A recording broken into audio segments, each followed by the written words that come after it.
Jessica with our June forecast. Let me know if you're here live, if you can see me and hear me. I can see some people in the chat already, but I don't know if that was before I came in. Sorry, my chair is a little bit creaky, but we'll try not to let that bother us.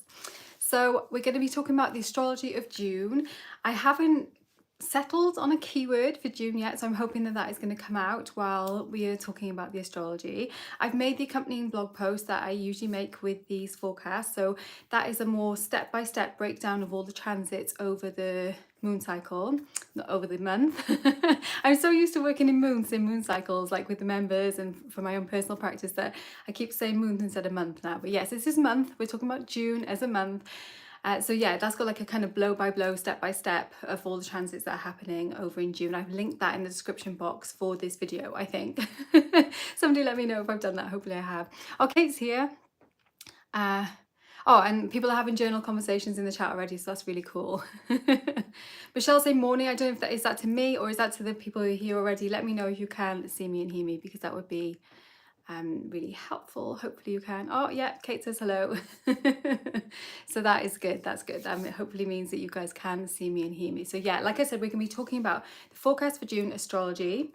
And if you want a more, what I'm going to be doing here is talking about the overarching themes of June. And I've made some notes. And now Frodo's deciding to bark.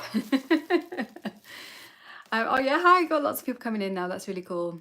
Hey, yeah, we've just got started. We haven't even really started yet with the astrology, but what we're going to be doing is talking about the overarching themes, and I've kind of separated those into like kind of into themes so we can look at, because there's quite a, like always when we look at months rather than when the sun is going into the different seasons, then there's always that transition partway through the month where the sun goes into a new sign, and that is extra emphasized this year because the sun and Mercury and Venus and Jupiter are all very close together, so we're getting a lot of ingresses into the sign every time that the sun is kind of moving in there as well. So there's just like even more seasonal emphasis than normal. But what and that will shift a little bit at the end of the month when we then go, when the sun moves into Cancer, and some of the other planets will, but not all of them. They're starting to separate out now, so that's going to be a theme that we see going further on through this year now. Yeah, Tanya said maybe Frodo wants to join us. I think what it is my son is like skateboarding outside, and Frodo's like, I want to go outside and do that with him, but I was like, no you won't, because we're gonna have a nice chill in theory time here. Frodo, shh, shh, shh, shh, shh. And I've closed the door of my room as well, so he's probably sulking about that too. I've got some gorgeous mint tea. Oh hey Siren. My friend sent me over some, look at the colour. She's got fresh mint growing in her garden, and she sent me like a bunch of fresh mint, so I've got some of that brewing there. I'm going to pour a cup of that in a minute. It's going to be really, really delicious, so that's really, really cool. Frodo resists the chill. He does. He always just wants to be. No, I suppose that's not true. He does like the chill sometimes as well, but yeah, this afternoon he seems particularly unchill, which might be on point actually with all this Gemini kind of energy that we've got going on in the first part of the month. So yeah, we're going to talk about the big themes. I've written some like overall headings, like there are kind of there's definitely communication and learning is definitely a big one, like, you know, as always when we've got Gemini highlighted like we have. Also steadiness and determination as well with Mars and the North Node in Aries, and then as we get into Cancer season we've got a much more emotional shift, a sort of tone to the end of the month there, where we're going to be talking about those kind of more emotional matters. And it's also going to be picking up, because it's going into Cancer, then it's going to be picking up that like a trine to the planets that are in Pisces as well, to Capricorn, to Saturn and to Neptune, that are in Pisces. So yeah, I feel like it's got this kind of like weird blend of like fantasy and also some kind of stability to it as well, which is really but I think it should be interesting end of the month, very different tone to the end of the month to the beginning of the month. And I'm sure when I'm making the July forecast I might be a bit more centered, a bit more chill than I am at the moment with all the Gemini activations that are happening right now, especially because I'm Gemini sun as well.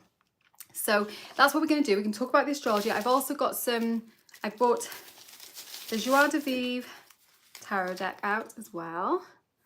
I find this deck just a sort of very mercurial, sunny Gemini deck, and it goes really nicely with my nails. So I thought that would be a nice one to use. We'll pull a couple of cards from that as well for guidance from there. I'm just going to keep that handy and we'll see how we get on. And obviously I'll be checking in with the chat as well and seeing what is going on here as well. Okay, so let's pour some tea actually and just take a little moment to settle in. I love this deck as well. I love all of Paulina Cassidy's decks, but the Joie de Vivre is my favourite. So I'm leaning out now because I'm going to pour some tea.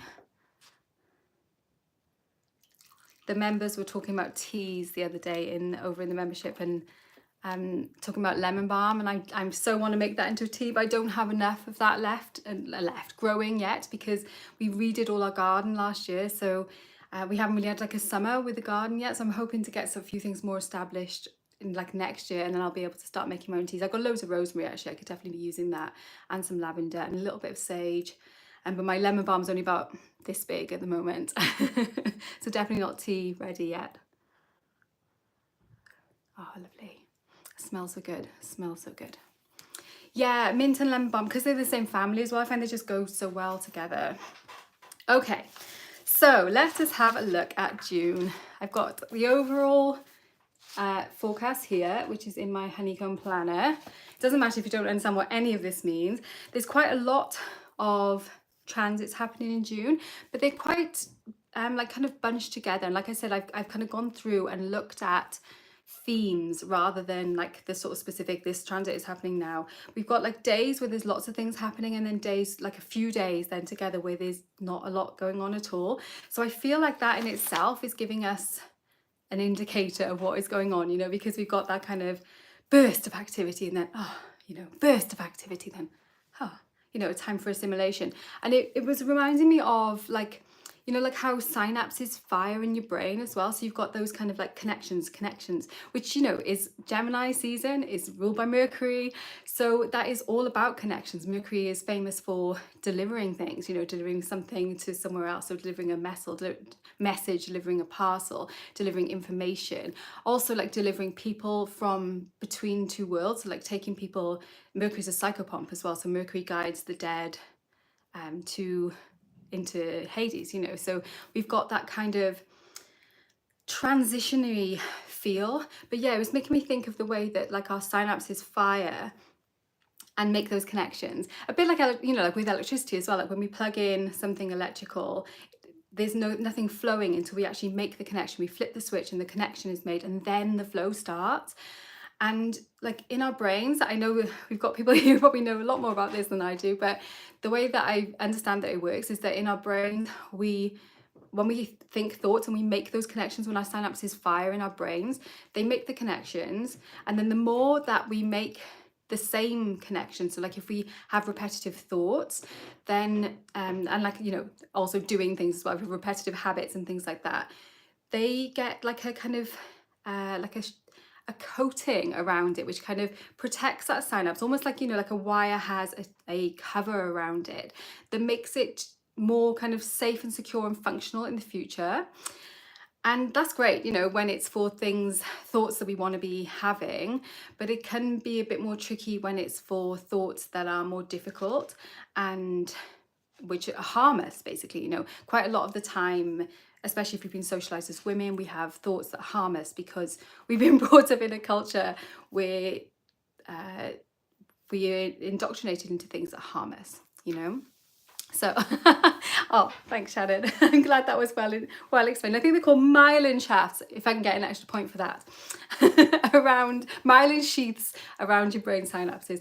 But yeah, what I'm thinking about with this season is that we've got the opportunity with Jupiter now moving into Gemini. And this is interesting because Jupiter is, plus 10 points, Jupiter is in detriment in Gemini. Jupiter rules Sagittarius, which is the opposite sign to Gemini. So when we have a planet that rules a sign, the opposite sign, which is like the opposite spoke of the wheel to that sign, is always in detriment there.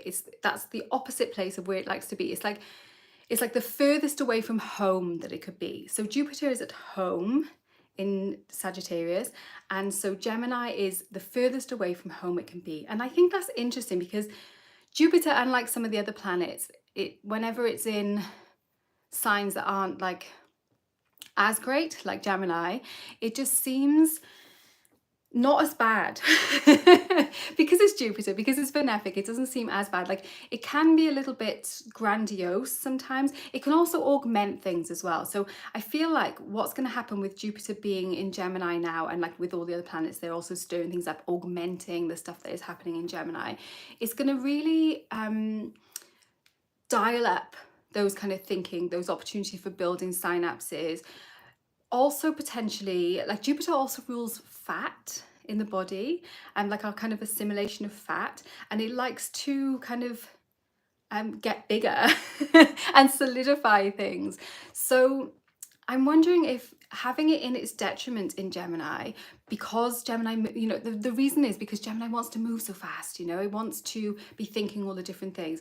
And so I think having Jupiter there in Gemini in this month is going to help us to kind of think big, and perhaps also think a little bit differently as well. Now, Uranus is still in Taurus at the moment, but Uranus is going to be ingressing into Gemini, not, I think, 2026. So we still got a little while before that happens, but we're already getting those kind of shifts in our thinking because Jupiter has already gone there, and Jupiter and Uranus have been hanging out for a while. And I find that when planets have been kind of together for a while, they do kind of like pick up a little bit of that energy from the other planet as well, you know. They don't change their nature, but you know, like when you are spending a lot of time with somebody, you just start to kind of like pick up some of their mannerisms, and perhaps like some like certain speech patterns they have, or things like that, you know. I feel like that happens with the planets too. I don't, like, this is definitely gnosis.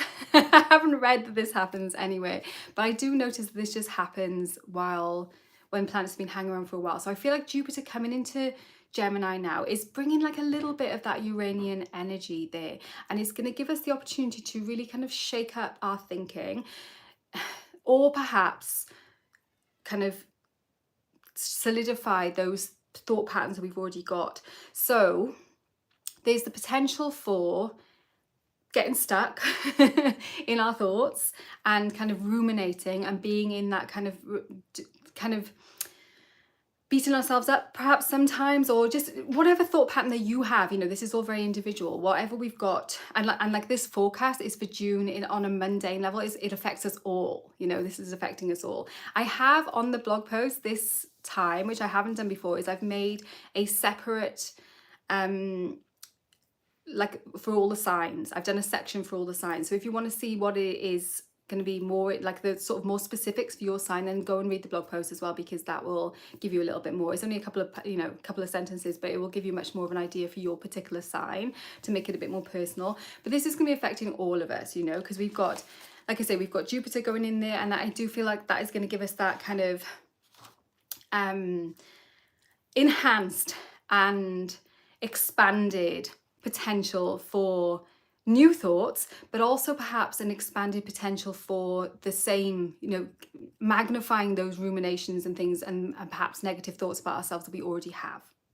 So I really would like to encourage everyone to watch the communication this month in June, because it's so important. It's so important to be really like vigilant about that and see like what it is that we are, how are we speaking to ourselves? And is that, you know, it's such a cliche, you know, we know this stuff already, but like, will we do it? You know, will we notice, and will we perhaps like interrupt those patterns? But I do think that Jupiter carrying that little bit of Uranian energy gives us the opportunity to interrupt those patterns. And also when the sun is there in a sign as well, the sun is always lending that kind of vitality, that warmth to anything that is happening in that sign as well. So we have got the lovely the vitality and the warming rays of the sun are going to help to revitalize that area of our lives. So whichever is your Gemini, wherever Gemini is for you in your chart, for me it's my 9th house, and you know, on whatever planets you've got there natally, those things are going to be obviously much more activated. So if Gemini is like your 7th house and it is falling in your house of relationships, then you'll probably be doing this kind of thinking and noticing around communication, possibly shaking things up in that area. If it is in perhaps like your 11th house, then that would be a nice place to have it, you know, with all that extra communication. You might find you're doing a lot more to and fro with friends and things like that as well. Shannon's saying this came up in your full moon reading too. Ah, okay. I'm shuffling because I feel like I want to pull a card to go with this. Maybe I will do that with each of these like themes, because I put enhanced communication and learning. June is a great month for all forms of communication, whether it's catching up with friends, starting a blog, or learning something new. Jupiter wants to expand our horizons as well. So Gemini already wants to learn all the things. So when we've got Jupiter there expanding it, when we've got the sun shining a light on it, you know, when we've got Venus there as well, you know, just making it all that much more kind of rich and beautiful. And we've also got Mercury there at home in Gemini as well, you know, just kind of adding that mercurial essence to it.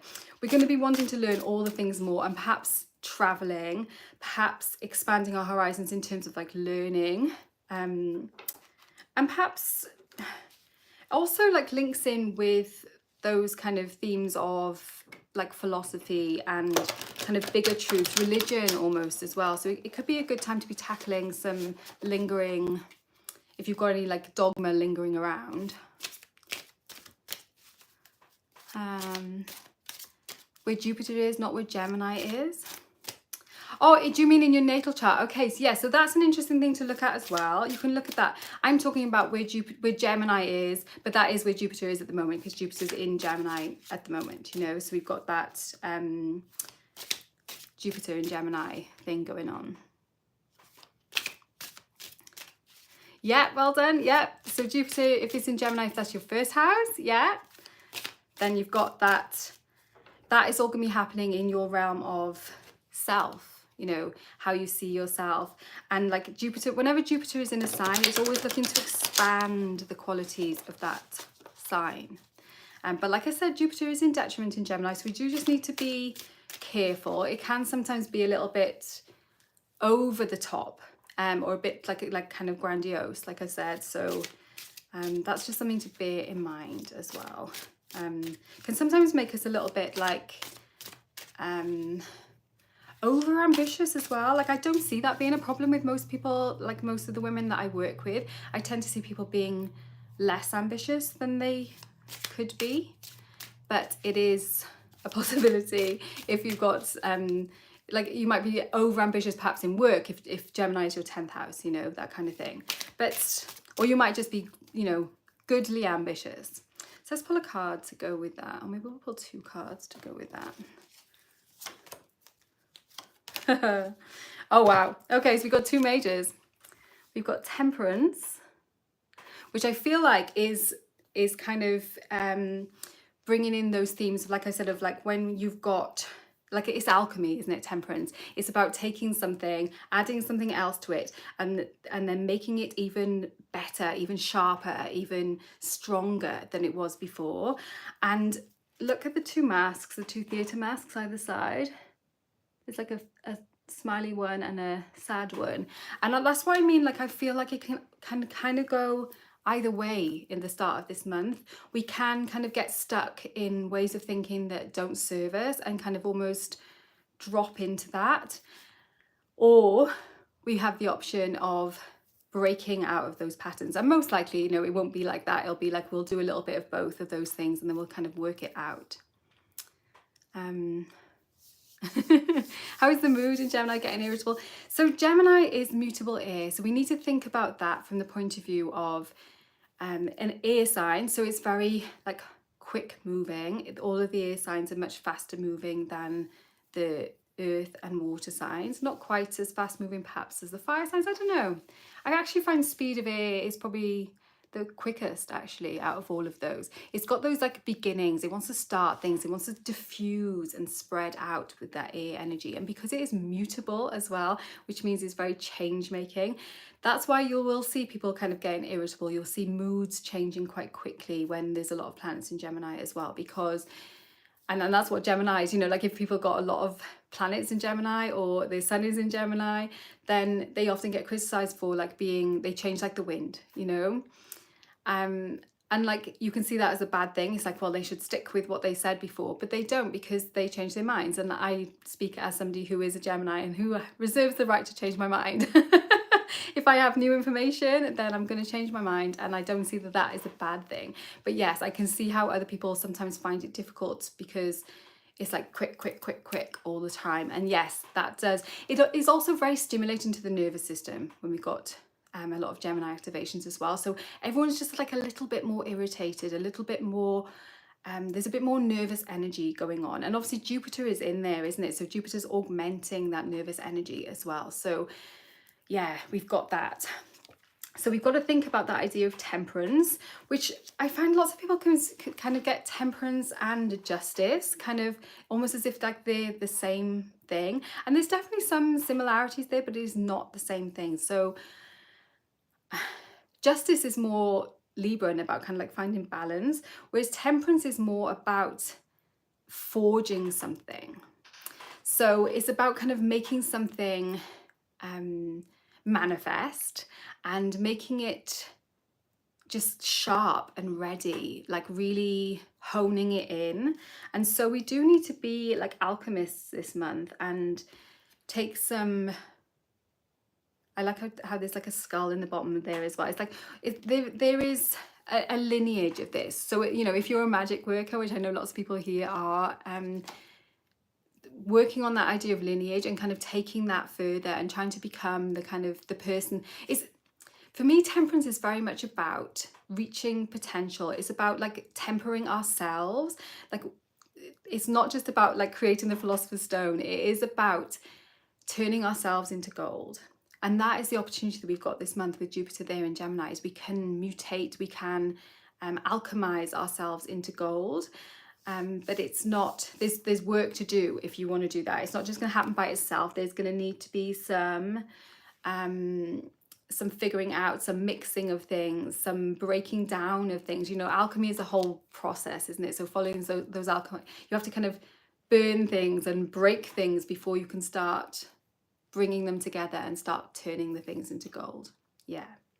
And then the other card that came out is the Devil, which the Devil in this deck is so funny. I think it's got like the kind of marionette, but the strings are like so loose, and the marionette also has like a scissors in its hand. So it's almost like the marionette's like choosing to kind of dance for the devil, because it could just like escape at any point. And like that happens in a lot of devil cards where there's that idea of like, we can get out of this situation if we want to. But the Devil actually has this huge well of creativity in it. And Gemini is a very playful sign. So the idea of like kind of puppetry, like there is a lot of kind of puppetry and mime type symbols in lots of these cards. But I think it's funny that these two in particular have come out, because it's that idea of like playfulness, of things not quite being what they seem, and this kind of creative potential. So let's like kind of lean into that with this Jupiter, Sun, Venus, Mercury, all being in Gemini. You know, we've got this potential for some creative alchemy in this first part of the month. Yeah, I'm going to pop those back in the deck and we'll go on to our next kind of theme. This chair is really getting on my nerves with the squeaking. I hope it's not too obvious on the video. It's like creak, creak, creak. I pulled out our card for the moon cycle as well, for the not the Gemini moon cycle, for the Taurus moon cycle. So we've got this hidden elemental as well, which I'm also working with. I'm also working with hair energy at the moment. I don't know if you can see, it's so tiny. It's like a little hair necklace that I'm wearing as well to kind of connect in with that hair energy. I'm going to do a blog post about that as well. So I'll put a post about that probably next week, I think.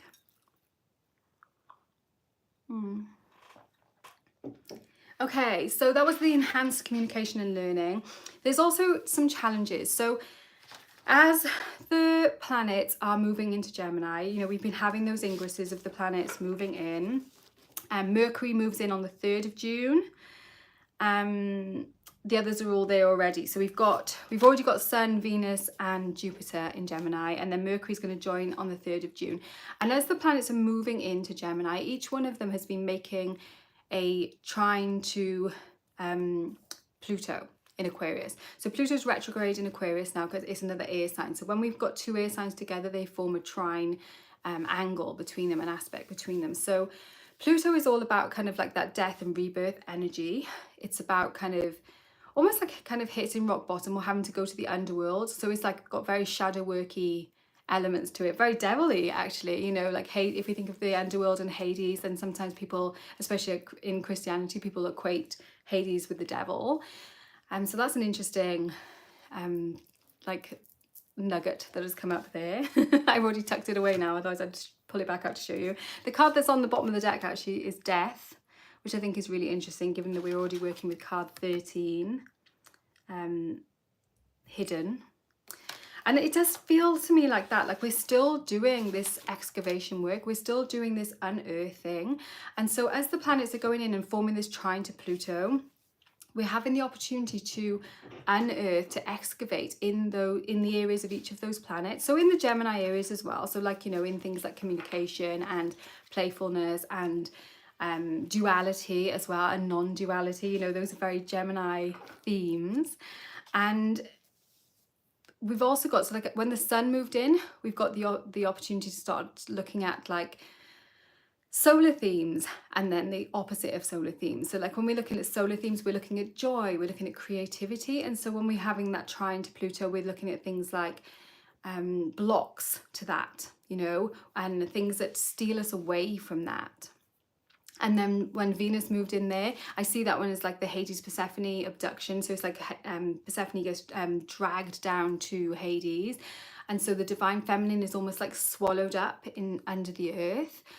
And that gives us an opportunity to kind of get in touch with ourselves, get quiet. One of the themes that was coming out very much when we looked at the moon cycle that we're in at the moment is that of rest as well, and of having kind of like taking sacred pauses. And that is so vital in Gemini season because, like I said, Gemini is such a heady, rushy kind of energy that unless we like schedule in time to rest, it can be very easy to be just going here, there and everywhere, even if that's just at home in our minds. You know, it doesn't have to be like physically traveling, although often there is physical to and fro in as well. Then we've got the opportunity to kind of look at those thoughts. We can't do that work unless we give ourselves some rest time, unless we give ourselves some like coming away from some withdrawal time as well. People in the membership know we're working with Chang'e, which is the card that came out was the Hermit card as well. So we've got that idea of withdrawal. We're spending some time turning inwards. And I think that's that trine to Pluto that is coming out in all of that as well. And like Mercury, we talked about Mercury right at the start being a psychopath. Mercury is familiar with Hades. He was the god that could travel between those two realms. So it's almost like a kind of natural underworldly energy. We've got the chance to communicate now much deeper with ourselves and start to get more insight into what it is going on that is inside us that we've been wanting to kind of bring out, or perhaps we've been avoiding bringing out, and now we have the chance to do that. Yeah, Julie, yeah. The Four of Swords this morning. The Four of Swords has been coming out quite a lot. It's come out in a lot of the collective readings that I've been doing and in a couple of my personal readings as well, yeah. It's just got that withdrawal energy. And like when we think of the Four of Swords, it's coming after the Three of Swords, isn't it? So it's after pain. So we need to withdraw in order to heal our pain and to recuperate, ready, you know, ready for what is coming next. Yeah. Okay. So, steadiness and determination. Yeah, so let me see. On the 9th of June, Mars moves into Taurus. So at the moment, Mars is in Aries. And Mars is at home in Aries. That's Mars's house, you know. It's like a training ground in there. He's got all his like training equipment, his gym and everything in there. And then on the 9th of June, he leaves his house and he goes instead to Venus's house in Taurus. And Mars is not super happy in Taurus because he is exalted in the opposite sign, in Scorpio. So Taurus is Venus's sign. Like Mars and Venus are typically not happy in each other's signs, which is funny, isn't it, when we think about the divine feminine, divine masculine. there's definitely a polarity there, but there's also a kind of attraction there. There's like a kind of strange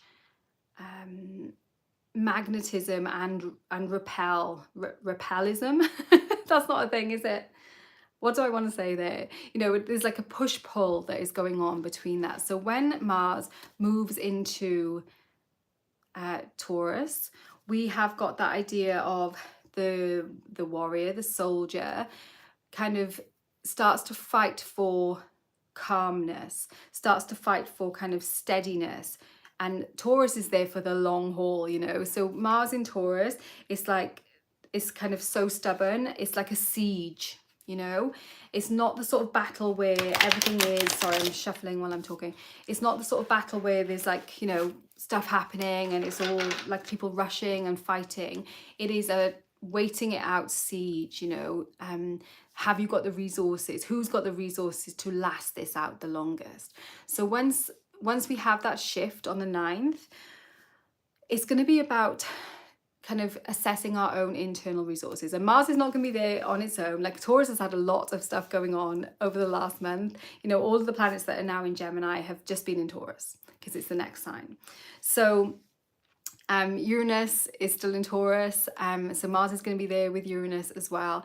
So it's got that kind of changing energy, but it's also got that stick your feet, you know, dig your heels in kind of energy as well. So really pick your battles.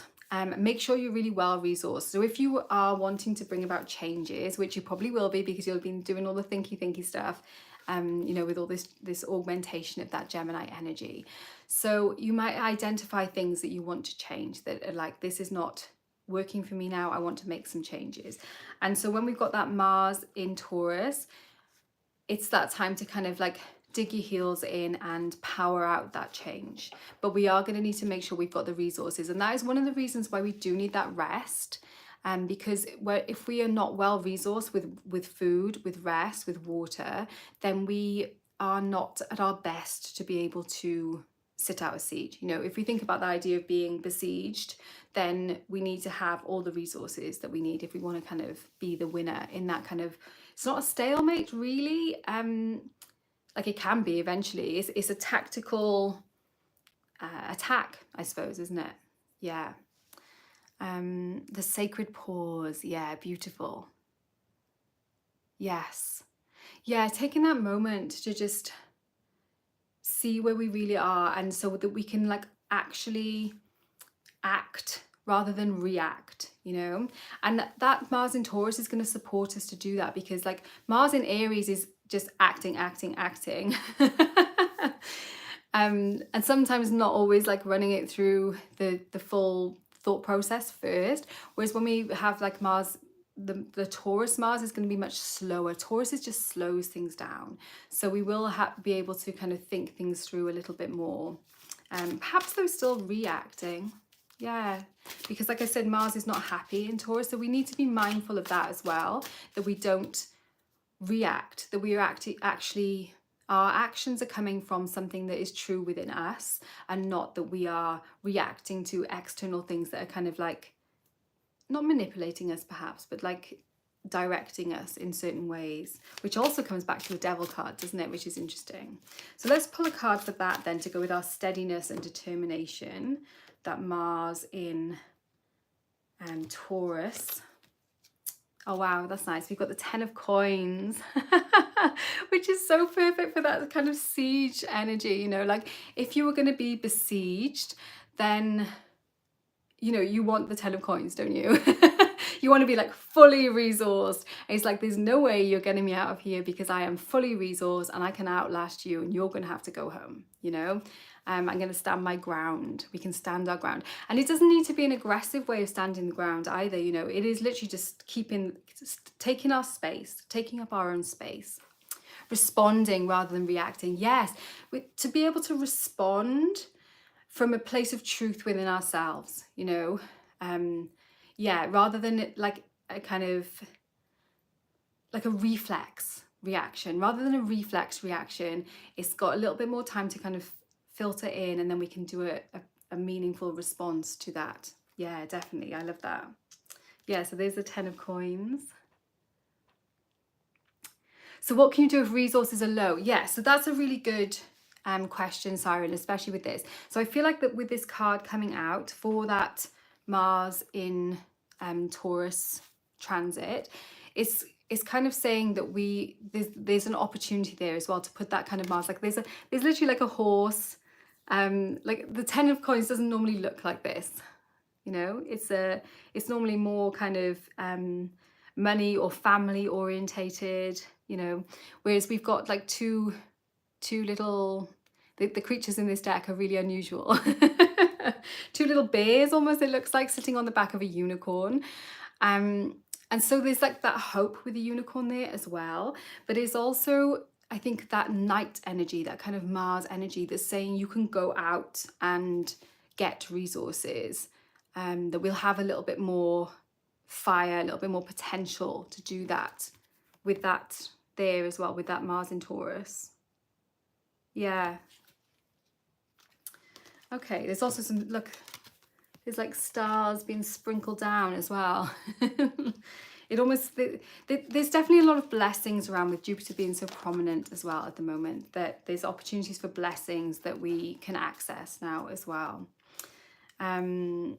Okay, and then as we go further into the month, then we get the solstice and we get the sun shifting. Well, first we get Venus moves into Cancer on the 17th of June, and on the same day Mercury moves into Cancer, so they almost move in simultaneously into Cancer. So Cancer is the cardinal water sign, so it's like the kind of divine feminine Queen of Cups sign. So when we get Venus loves being in Cancer, she's exalted in Cancer, so we've got that really gorgeous earth and water coming together to be really fruitful, to be really fertile.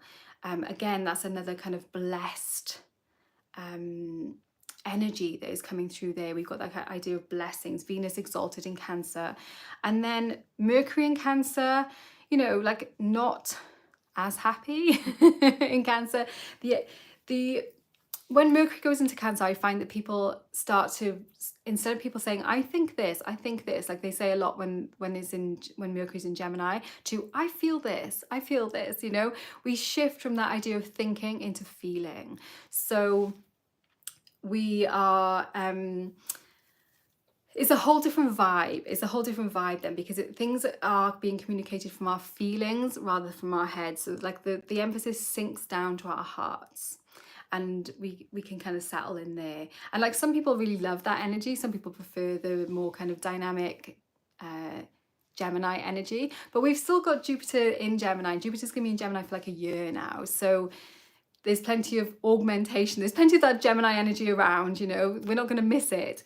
But there is going to be that shift as those two planets go into Cancer. And then on the 20th of June, we have the solstice. This year is on the 20th when the sun moves into Cancer as well. So we have the summer solstice.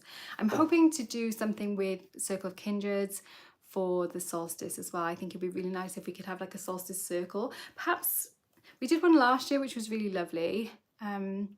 So yeah, I'm kind of thinking that through at the moment. I think that'd be really nice to kind of get together and have just like a kind of do ceremony together to kind of shift into that kind of Cancer divine feminine energy, which is just so lush at the solstice. It's so beautiful. It's funny because I've got Sun and Mercury in Gemini. I love all that Gemini energy, but then my natal Jupiter and Venus are in Cancer, so I also love that Cancer energy as well. I've got that kind of like divine feminine and that kind of sparky Gemini energy going on as well. Yeah, so there is a shift. And we might find that we'll start to, like I say, focusing more on emotions, focusing more on like how we feel about things.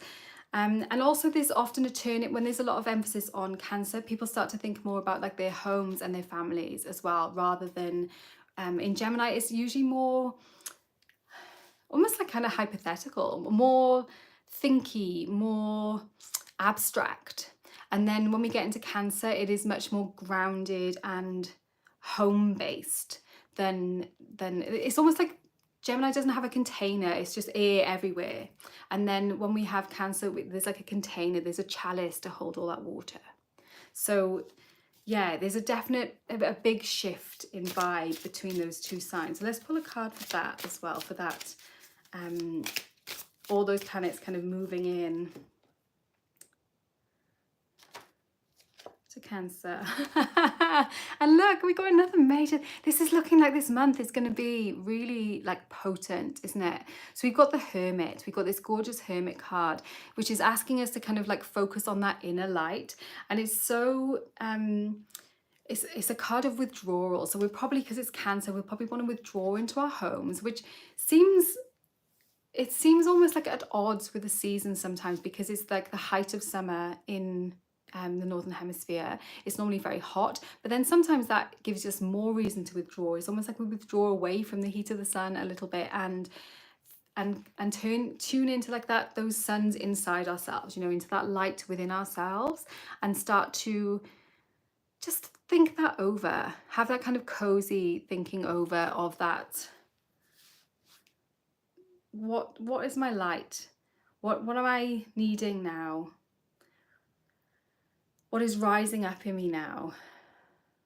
How do I feel? You know, those kind of check-in questions that we need when we get into that Cancerian energy. So yeah, so funny, and so obviously like aligned with our goddess, for the moonwise goddesses that are here. so aligned with that. Yeah, really interesting. Yeah. Yeah, and so far it doesn't feel like we've settled on like an individual keyword either for this month. So perhaps it's almost like kind of connections, like shifting connections, or maybe just shape shifting. I wonder if shape shifting. Shifting. I think just shifting is what this month is about, what June is about, shifting. Yeah, let's go with that for now, and then we might see. If you've got suggestions, then pop them in the chat as well. I skated over the new moon, so let's talk a little bit about that. So we've got our Gemini new moon on the 8th, and that is before. For the new moon, we've still got those, what I was saying about that shift into Cancer has not happened on that new moon. So I should have talked about that before. So it is, we're still like in the peak of that Gemini energy for that new moon. And then almost instantly after the new moon, they change signs and the whole mood and vibe changes. So I think it's going to be like a kind of strange new moon in a way, because normally we can have the new moon in any degree of the sign from 0 to 30. And when it's like in the earlier degrees of the sign, it's almost like we have a little bit more time to get accustomed to it and kind of soften into that energy. But because it's like coming close to the end of the sign, it's oh no, it's on 16, so it's like halfway through. But it's just because the other planets are shifting in after that. Then it just feels like we've got this burst of Gemini, and then some of the planets are leaving. Like the sun will still be there for a bit longer, Jupiter will be there for a lot longer, but it's like this kind of split almost. A split, yeah, and that might be something interesting to think about as far as words go as well, because there is definitely that kind of like schism or split that is happening here. And I suppose that's interesting in terms of communication as well, because when there's like, if we think of that flow of energy that we were talking about before with like a switch, for the energy to flow, there needs to be a continuous current. And if there is a schism, then it stops that flow of energy. And like that can be harmful, you know, when we need the energy to be flowing and we want it to flow in the way. But it can also be a good way to like break out of things that are, if we've been used to be having a certain energy flowing into us and it's actually not good for us, then having that kind of schism is also something that could be useful. Yeah, for some reason I'm just like on that whole synapse and electrical switch kind of thing there as well. Yeah, the idea of flowing, schism and shifting. Yeah, shifting and transforming. Yes. Yeah. Also shifting and being able to shift again, you know, like being a literal shapeshifter, like a little bit like the Fae. You know, that kind of, you're not quite sure, it's not quite as steady as some of the other energy. Although like Mars in Taurus will make things a little bit more steady perhaps.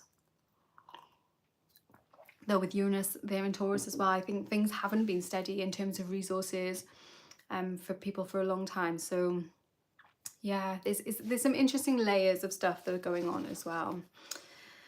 What did I put? So the new moon is perfect for starting new projects, especially those that involve communication or technology, because of like where things are going with the Gemini stuff there as well, and with Jupiter there in Gemini as well.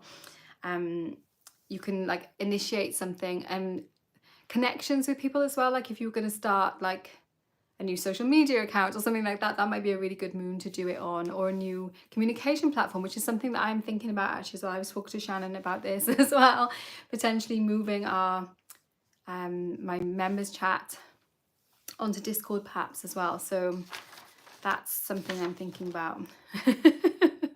One of the reasons that I'm a little bit thing with Discord as well is literally because it's called Discord. It's got that schism already kind of built in as well. I don't know. It's funny with names like that, isn't it? So what else have we got here? So we got the shifting focus to emotional matters. Okay, also, and then, like I said, you know, like when I was saying about this month being kind of like sputters almost, it's like pew, pew, pew, loads of information coming through and then stop, which is a bit like Morse code as well, you know, it's almost like tap, tap, tap, and then you have to wait to leave a break, and then tap, tap, tap, tap, and then tap, tap, tap, you know, it's got, I don't know why I'm Morse coding here, that's a bit strange, but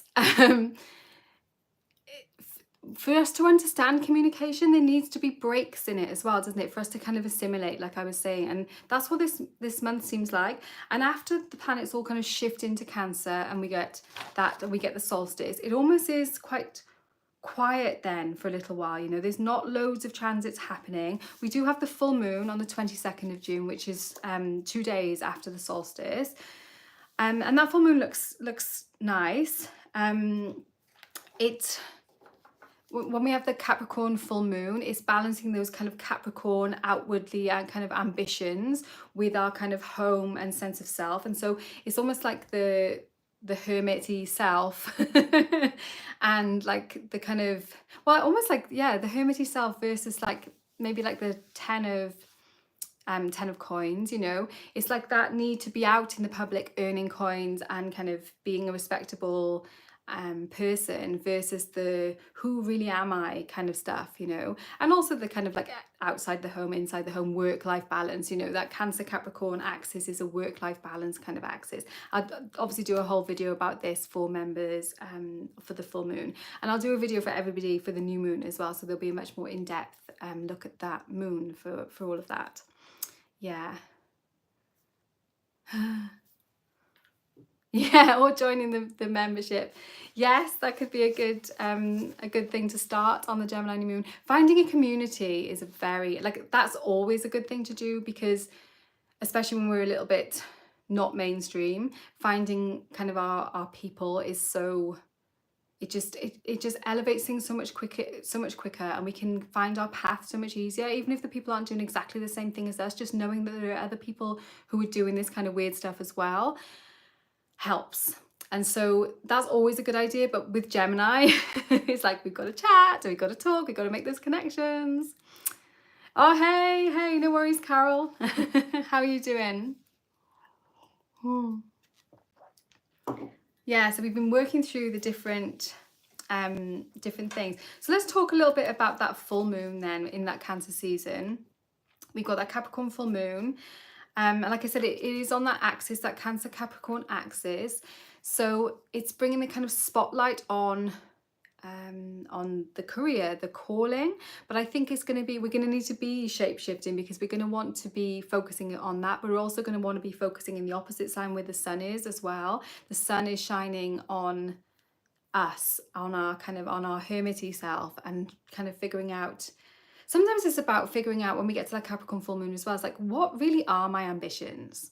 And ambitions are one of those things that is quite easy to absorb shoulds around ambitions. You know, well, I should be doing this. I should be earning more money. I should be, I should have, I don't know, submitted this book proposal. I should be like the manager of my company by now, kind of thing, or my branch, or whatever it is.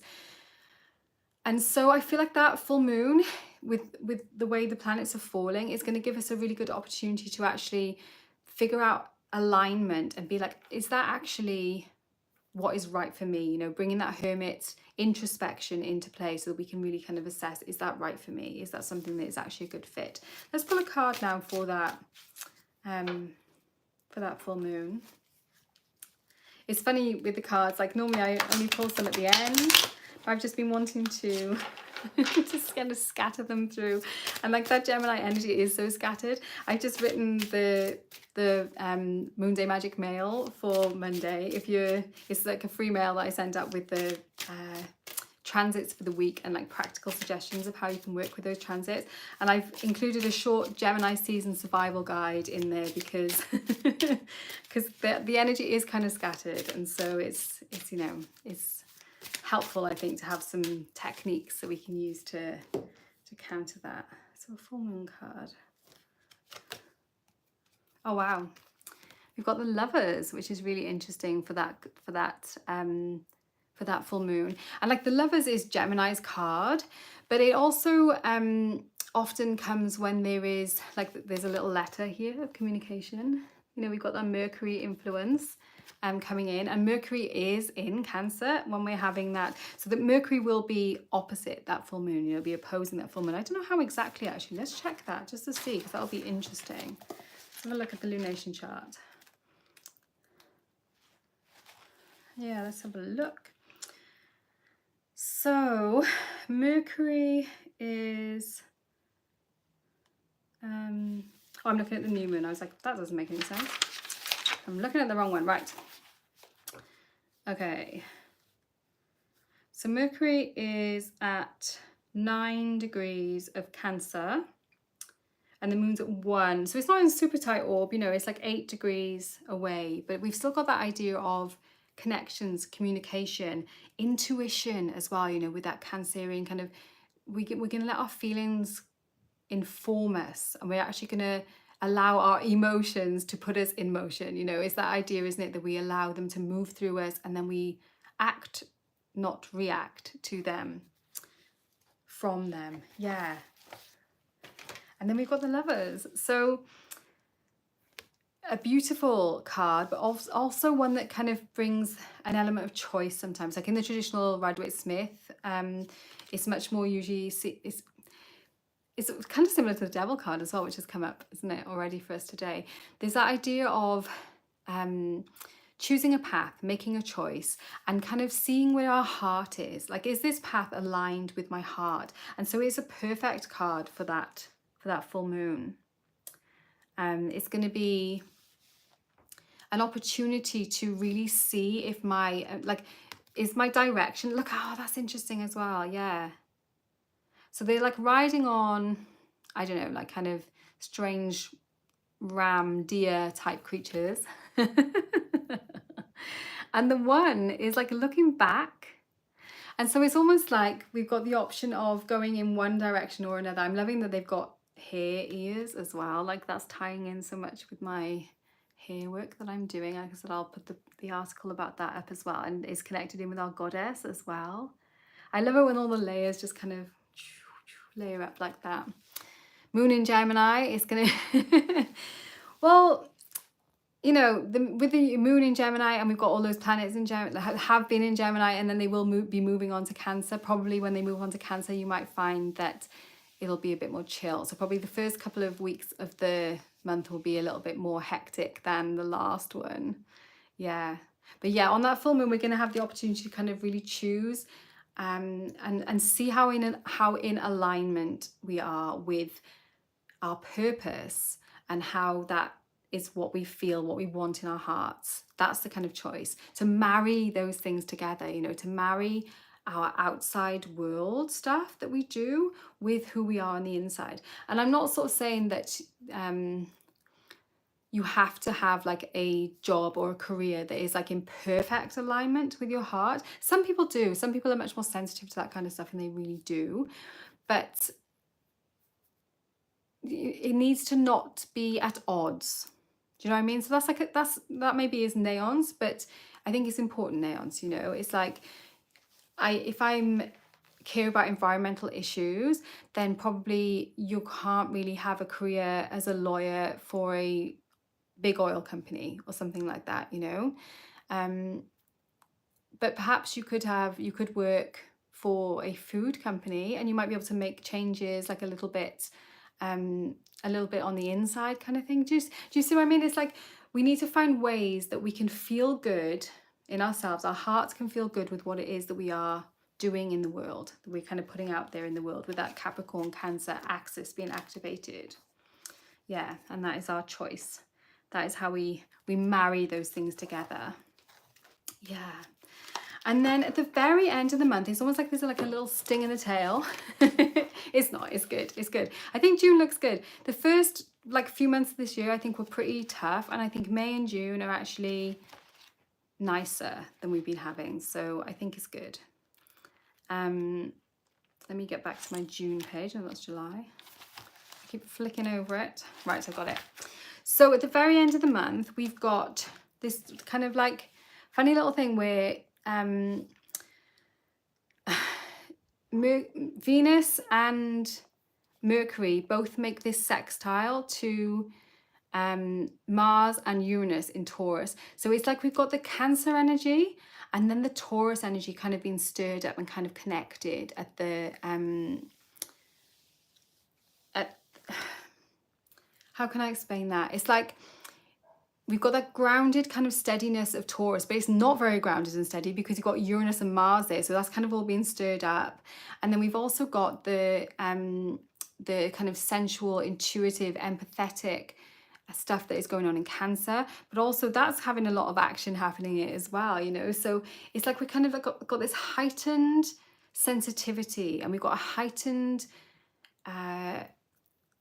ability to be able to sense things and feel things at the end of the month.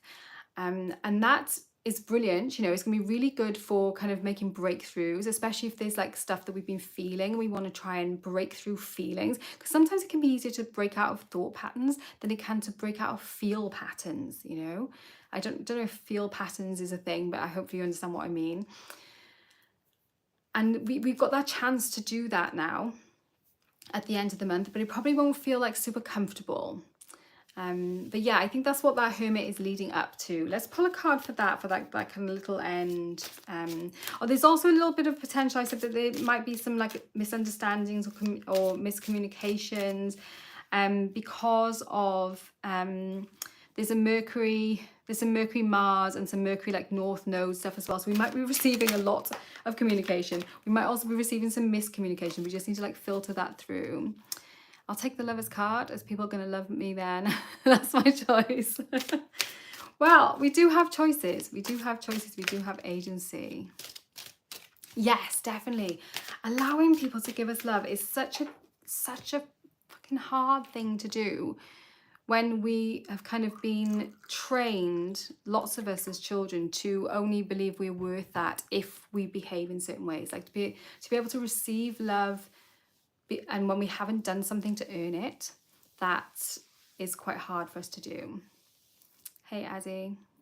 Oh yeah, end of June. Sorry, did I say May, Carol? Sorry, end of June. Yeah, this is all June we're talking about here.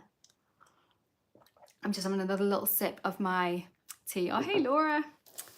Nice to see you. So let's pull a card for that end of the month then, when we might be all in our feels a little bit. Like it is a nice... It's a sextile, so it's a supportive aspect that is happening. But I do feel like, especially with feeling stuff, there's that little bit of disruption possible.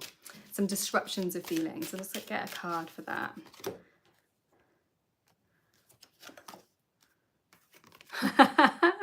It's our good old trusty Four of Swords. So we were talking about this already.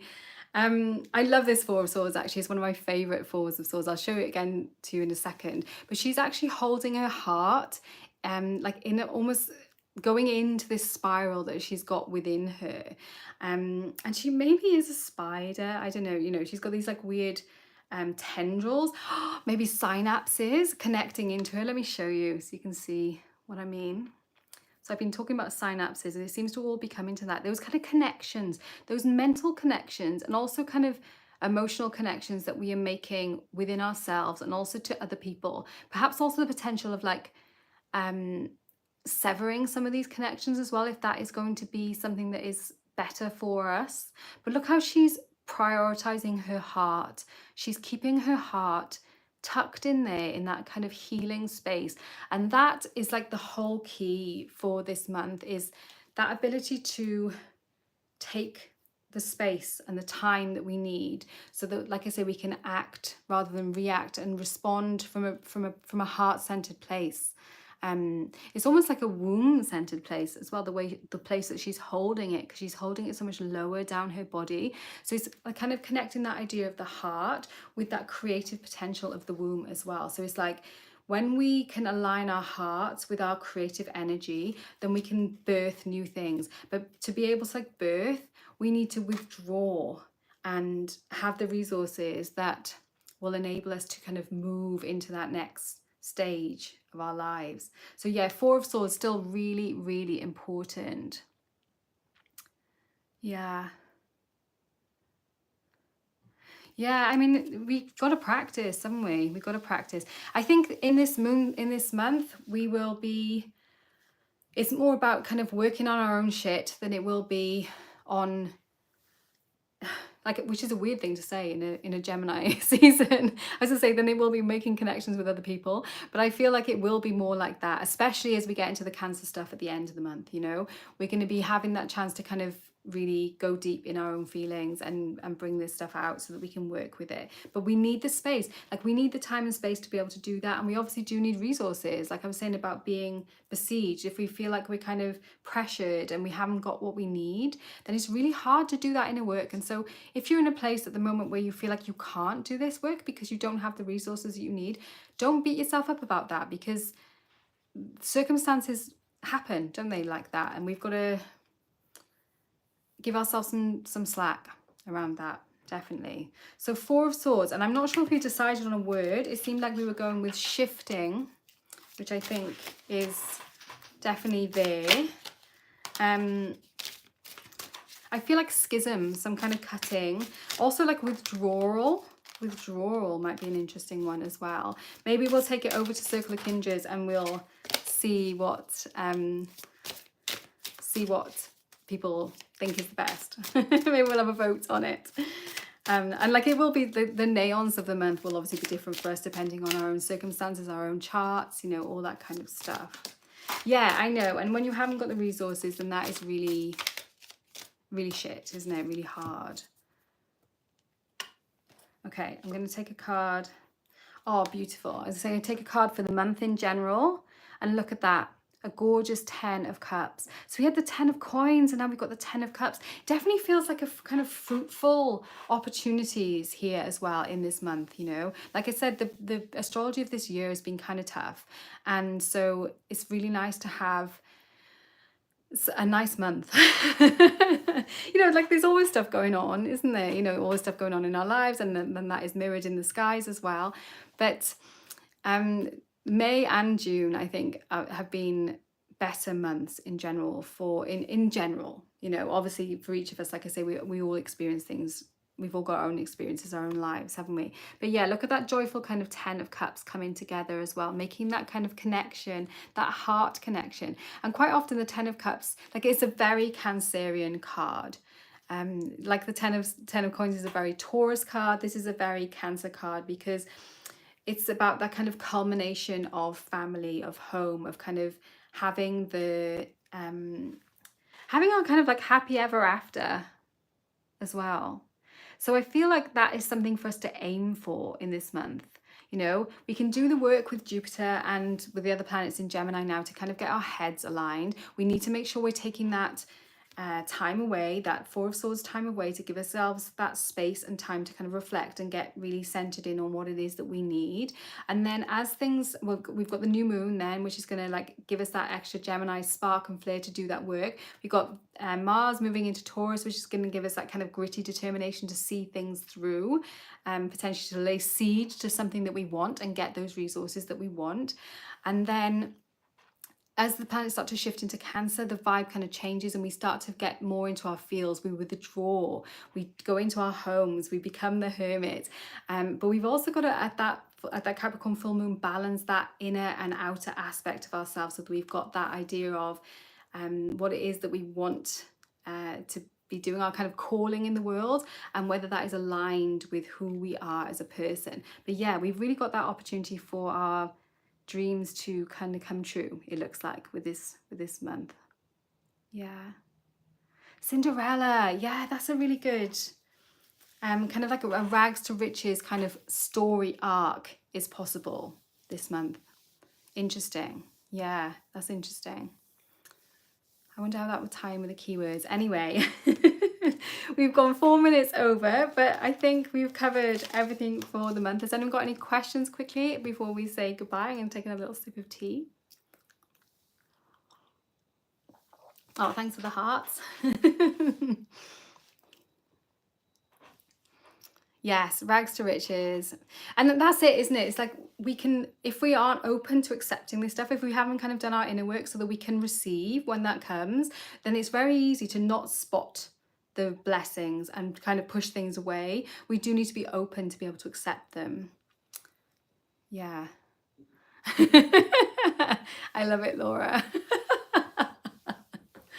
Yeah. Kate, oh, you're welcome, Kate. I'm glad it was hope giving. I think it looks like a really good month, so I'm excited for it. Yeah, yeah. And nice to see you, Carol, as well.